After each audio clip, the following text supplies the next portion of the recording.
एक औरत हर साल नए नए पति के खिलाफ चालें चलती थी ताकि वह ज्यादा दौलत हासिल कर सके। उसका पहला पति उम्र में उससे काफी बड़ा था, लेकिन वह पत्नी खुद ही उसे पानी और चाय देने की जिद करती थी। वह चुपके से उसके पेय में नींद की दवा मिला देती और एक जहरीली सुई की मदद से उसकी आंखों की रोशनी भी छीन ली थी। इसके बाद वह उसे पहाड़ पर घुमाने के बहाने ले गई। चोटी पर पहुंचते ही उसने झूठा बहाना बनाया कि वह उसकी तस्वीर लेना चाहती है। जैसे ही वह ध्यान हटा, उसने बेरहमी से उसे नीचे खाई में धक्का दे दिया। इससे उसे बीमा का बड़ा पैसा मिल गया। चूंकि वह एक स्कूल में बच्चों को पढ़ाती थी, इसलिए पुलिस को उस पर कोई शक नहीं हुआ। जब उस पैसे का इस्तेमाल खत्म हो गया तो उसने अपने छात्रों के माँ बाप को निशाना बनाना शुरू किया। इसी दौरान उसने एक तलाकशुदा आदमी से शादी कर ली, जिसके साथ एक बेटा भी था। उसके धन को हड़पने के लिए औरत ने रात में उसके सीट बेल्ट पर गोंद लगा दी जब वह गहरी नींद में था। जैसे ही वे एक सुनसान इलाके में पहुंचे, उसने जानबूझकर गाड़ी को मोड़ा और कार सीधे झील में जा गिरी। उसने जोर जोर से चिल्लाकर घबराने का अभिनय किया। उसका पति जाग गया और यह सोचकर कि कोई दुर्घटना हो गई है, उसे और बच्चे को बचाने की कोशिश करने लगा। उसने पत्नी से कहा कि वह पहले बच्चे को लेकर बाहर निकल जाए। जब औरत किनारे पहुंच गई तो वह जोर से हंसने लगी। उसने ठंडे दिल से कार की छत बंद कर दी, जिससे उसका पति अंदर ही फंसा रह गया। जब तक वह सीट बेल्ट खोल पाया, तब तक पानी कार में भर चुका था और वह बाहर नहीं निकल सका।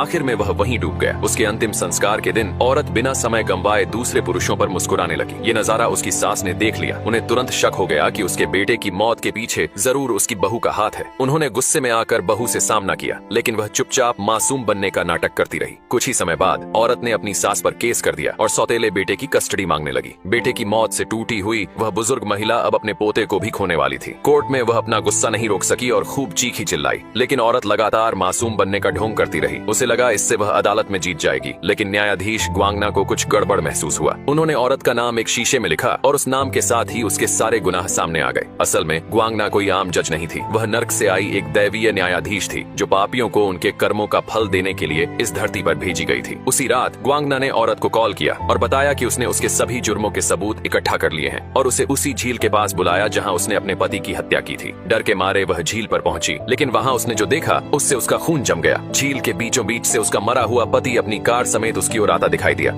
इस लड़के के पेशाब में इतनी ताकत है कि उसने टॉयलेट सीट को गला कर तोड़ दिया। यहाँ तक कि उसने केवल दरवाजा खोला था कि टूट गया। लड़के के दांत भी बहुत मजबूत थे। इससे पहले लड़का भोला और सीधा था, जिस वजह से उसे स्कूल के कुछ बदमाश लड़के परेशान करते थे। इस डर से वो भागकर बगीचे में छुप गया और तभी लड़के को एक चींटी ने काट लिया। लड़का तुरंत नीचे गिरकर बेहोश हो गया। जब उसे होश आया तो खुद को बिस्तर में पाया। वो तुरंत उठा और ब्रेकफास्ट करने बैठा। लड़के ने दूध कटोरी में डाला, लेकिन उसे एहसास हुआ कि दूध का डिब्बा उसके हाथ में चिपक गया था। लड़का कुछ समझ नहीं पाया और अपने पिता की ओर डिब्बा किया। पिता ने डिब्बा ले लिया, लेकिन इस बार उसने जैसे ही जूस का गिलास पकड़ा, वो तुरंत टूट गया। लड़का पूरी तरह से हैरान हो गया। उसके पापा भी सोच में पड़ गए थे। अब फिजिकल क्लास में टीचर सबको बता रहा था कि किस तरह फिजिकल में परफेक्ट बने, लेकिन उस लड़के का ध्यान कहीं और था, जिस वजह से टीचर लड़के का टेस्ट लेने को आगे